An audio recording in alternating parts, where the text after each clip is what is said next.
भूमी, ज्यांना भूदेवी, धरणी आणि वसुंधरा या नावानेही ओळखलं जातात, ही हिंदू धर्मातील पृथ्वीचे मानवीकरण करणारी एक महत्त्वपूर्ण देवी आहे.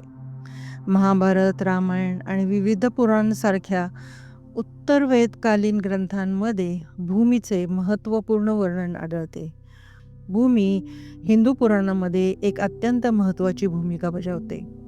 अनेक कथांमध्ये तिला विनम्र याचक म्हणून दाखवले आहे.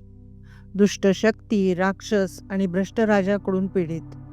काही कथांमध्ये भूमी भगवान विष्णूला मदतीसाठी आळवते आणि तिच्या दुःखातून मुक्त करण्यासाठी भगवान विष्णू विविध अवतार धारण करून हस्तक्षेप करतात. एका प्रसंगी हिरण्याक्ष या असुराच्या अत्याचारातून तिला वाचवण्यासाठी भगवान विष्णू वराह, राक्षसावर विजय मिळवणारा वराह अवतार रूप धारण करतात आणि नंतर तिच्याशी विवाह करतात, ज्यातून मंगल नावाचा पुत्र जन्माला येतो. दुसऱ्या कथेत भूमीने गायीचे रूप धारण करून पळून गेल्यावर तिला वश करण्यासाठी भगवान विष्णू पृथ्वीराजाचा अवतार घेतात.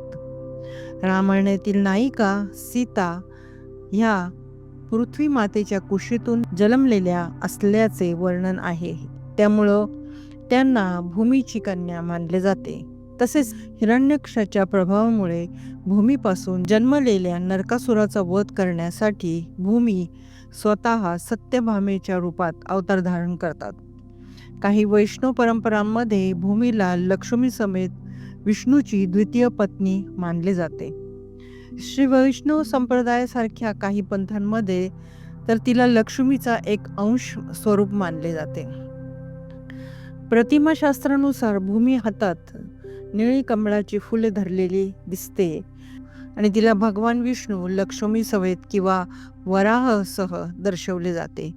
विशेषतः दक्षिण भारतात तिची व्यापक पूजा केली जाते.